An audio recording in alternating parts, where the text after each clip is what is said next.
Hello, everybody, and welcome. What is up? Welcome to today's event. It is the TSL, and that stands for Team Liquid StarLeague, and it is being brought to you by none other than Shopify and DreamHack. I'm Yodaslim, and today I am joined here with Light VIP. How's it going, Light? What's up? Good morning. Good morning. Good afternoon. Question mark. Yeah, I think most of you NA is in afternoon, getting into the evening maybe. So I guess good afternoon, good evening, good morning, good night, wherever you're at. Yeah. I'm pretty sure this tournament is technically played on the NA server, but it is not full NA here.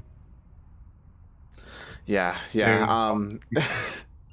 It's a little bit unfortunate that we did miss the first NA qualifier, but yeah, we're here. We're here for the second one, and hopefully a couple of NA players can actually make it through, since a bunch of Europeans made it through the first one. Yeah, so this is the real chance here, I believe. It looks like, I think, if I had to predict just completely randomly, I'd say Special might be able to make it out of the bracket. But I think I saw Lambo down there, so I don't know. It's going to be tough. But we're getting right into it. Right here, we're going to just spawn top right-hand corner of the map. It is a blue Zerg, and he is playing for the Bad Clan, and it is none other than TheZergLord. I believe he's from Brazil. I've casted him here a lot of times. Yep, one of the best in Brazil. And in the bottom left-hand corner of Everdream LE, we have the American Zerg representing Archangel Gaming. It is WarreN. These are always fun. USA versus another Latin American country, Brazil. Because mostly what we cast here is the Latin American tournaments. If anybody here is familiar with the CranKy Ducklings, if you're not, come out of that from under that rock you're living in, and start watching some of these tournaments.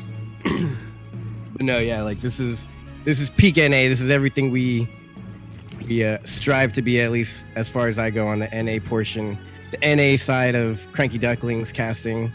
Like this is top tier as best as it gets here. Yeah. This tournament.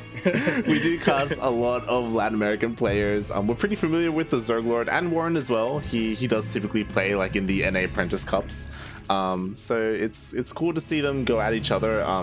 There are a number of NA players already playing in this tournament. Like Cham signed up, Kellizer as well. I saw him in the bracket for the NA qualifiers. So hopefully we can catch some of them as well. That'd be pretty sick. Yeah. I'm a little bit disappointed that Terran didn't sign up. The counterpart. Yeah, that's interesting. To the ZergLord. But yeah.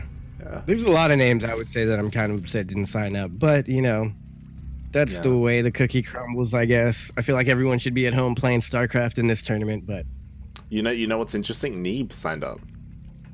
Yeah, and I actually was watching Neeb play earlier today. Yeah. Oh, did he play in the EU one as well, or? Yeah, he played in the EU one. He just played a few hours ago, I think. Okay. Yeah. He lost to... I don't remember, but I was watching the game. It was some Zerg player. Yeah. It's cool to see him actually playing. He's kind of been like a question mark a little bit recently. Like, he's still playing. Like, what's going on? So. Cool. And he was playing good, like really good. I mean, he did lose 2-0 to, I forgot who the Zerg player was, but he put up like a pretty good fight. Like his engagements were good, but he was a little slacking on things. It was kind of weird. But into this game that we're watching here, there were some Lings across the map trying to get rid of this third. Interesting placement of the third, I think. Yeah. I haven't really seen Everdream too much, but I'm pretty sure that's not regular. Yeah. I mean, typically you see players take the one over to the left-hand corner, like ZergLord, right? He's taking his own third at a more like standard location. Meanwhile, WarreN's is pretty aggressive. Like it will definitely help when it comes to reinforcing your army. But we'll see what he ends up doing with this. ZergLord, he's getting so low.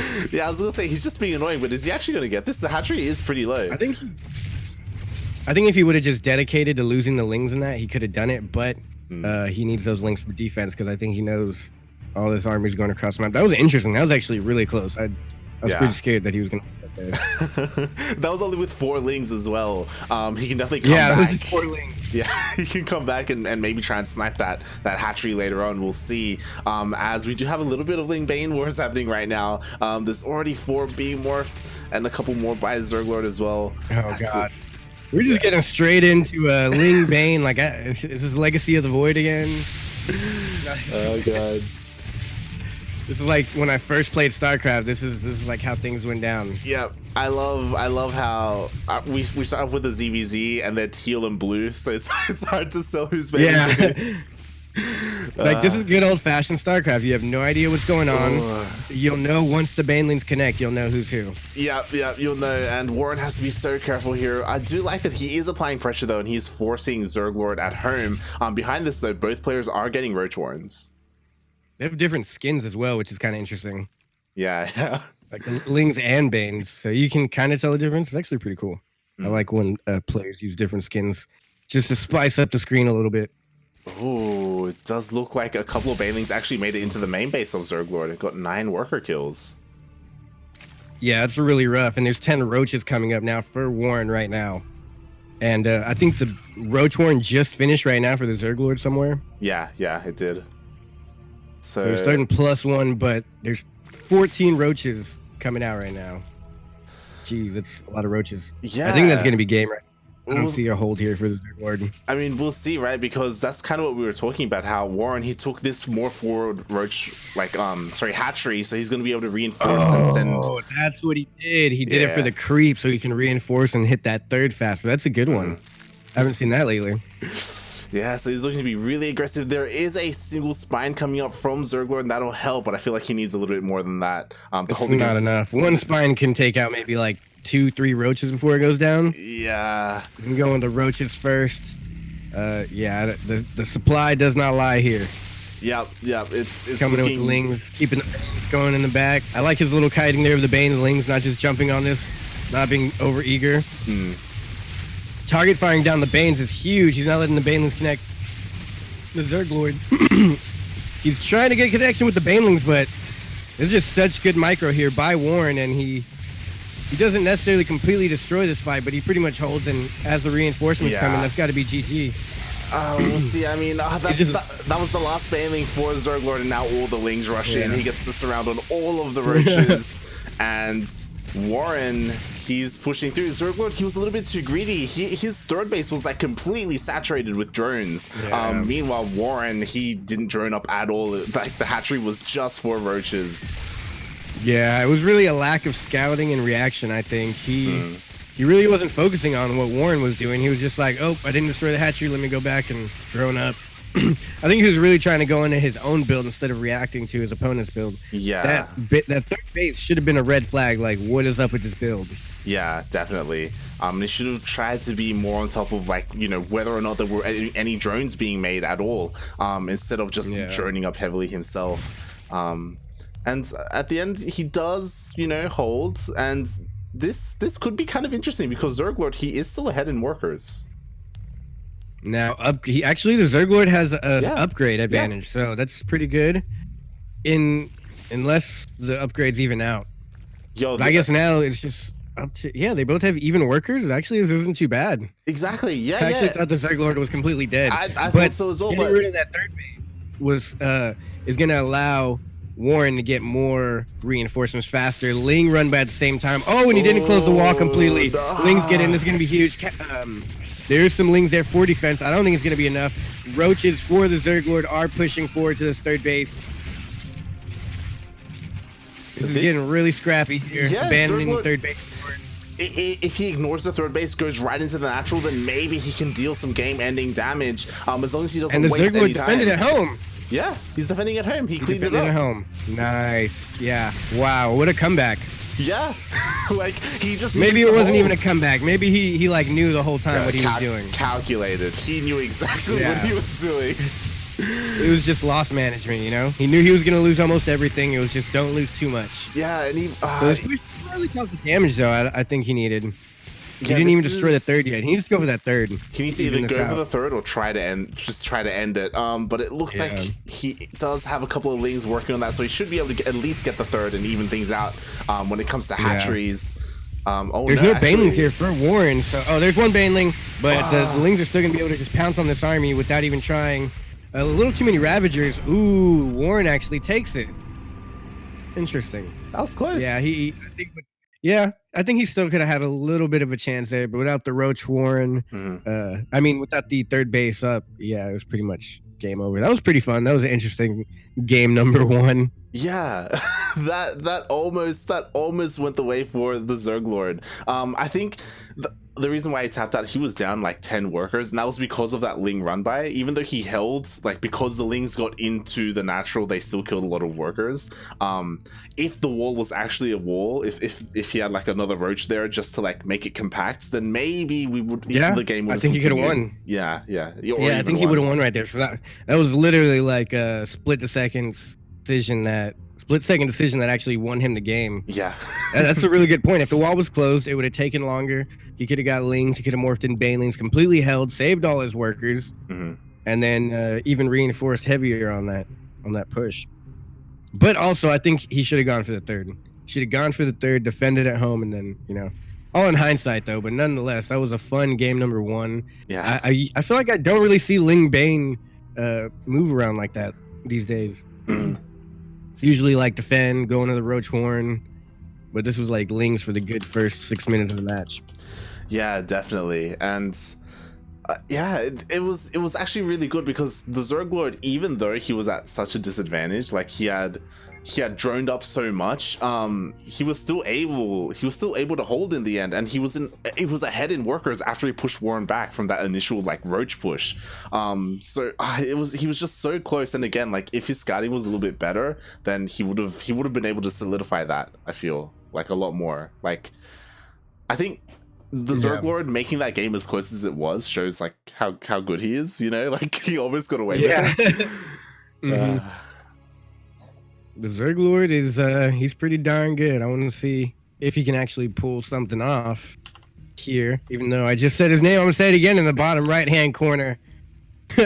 He is the Brazilian Zerg player playing for the Bad Gaming Clan team. It is none other than the ZergLord. Like Kiergan's husband or something? Maybe. And in the top left-hand corner of Nightshade LE, we have the American Zerg representing Team Archangel Gaming. It is WarreN. Going for a 14-14. Ooh, interesting. He's trying to close it out here. Yeah. He's like, you know what? I'm already up 1-0 in the series. Why not throw in a little bit of aggression here, a little bit of cheese? That's usually when you go for it. Now would be the safe bet. It should be expected almost if you're the ZergLord. Yeah. I would definitely do like a more safe opener, but instead ZergLord going for a hatch first, which, it isn't like a build or a loss or anything, but he's going for hatch gas pool as well. Oh, this is hatch gas pool. Okay, that's rough. Now he can defend this. It will be very hard. Yeah, definitely. He will most likely have to pull workers to save his natural if he decides to save his natural. It depends. Like, if WarreN pull workers, like make 3 queens and banes. I don't know. Oh my god, there's a baneling that's behind this as well. Oh, and the baneling that's behind this. Yeah. I think this can be held. Like, if you're the ZergLord, you play the NA ladder. I think he plays NA ladder. I don't know which server he's on, but if you play NA ladder or any ladder, I'm sure you encounter this plenty on the ladder, and he should have he should be able to see that. I think he just missed it. Yeah, all the lings completely like went all the way around all of the overlords, and now he's finally going to see it as the lings are hitting his natural. Too late. And should have already had a bunch of drones to defend in the natural. And he is getting 2 queens. Yeah, I feel like he needs to sack his natural like it's a lost cause. He needs to maybe get a spine. Oh no, he's pulling the boys. Okay, he's gonna try and save it. Yeah. He's gonna try and buy time till the queens come out, and then I think he can cover the ramp. With the 2 queens.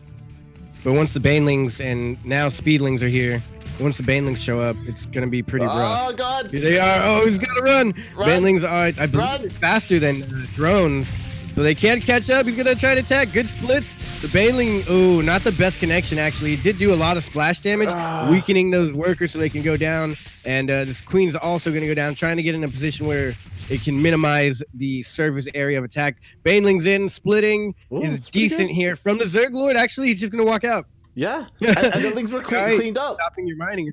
Wow.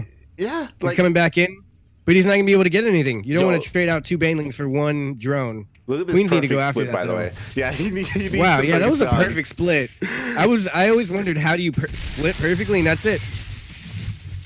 You got to put like 1 drone in each. He does end up getting that connection he was looking for, getting 3, but yeah, he has to be careful though, because especially because he lost that queen. If he had 2 queens, he would be fine right now. But with only 1, he can't wall off that wall. And the second one goes down. ZergLord, he is almost held, but he can't really afford to lose more workers. He needs to try and stop this. But there it is.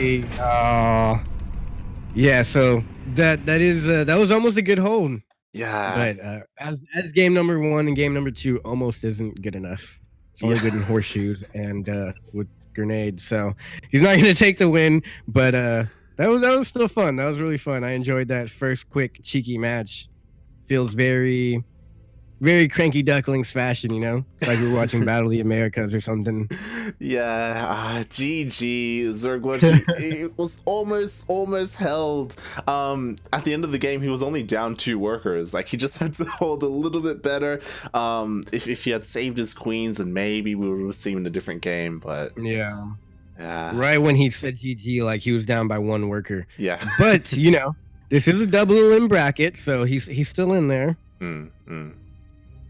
Yeah, I actually forgot that. So it is important to note that it is double elimination. Yeah, it is double elimination. I just went to double check because sometimes I just assume it's double elimination. It's not. So I had to go to the ESL page and check it out.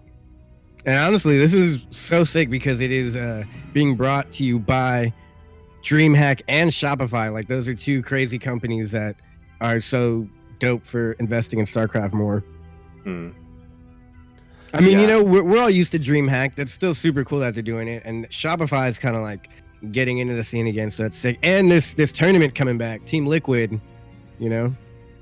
Yeah, it's definitely cool that they kind of brought this together. Because, you know, DreamHack, we kind of just expect them to stick with their like offline stuff, but them deciding to invest in an online tournament like this that isn't like a replacement for DreamHack, it's an addition to DreamHack. Yeah. Exactly. Cool. It's not like a replacement. It's not like we have to say goodbye and it's like, hey, here's another tournament.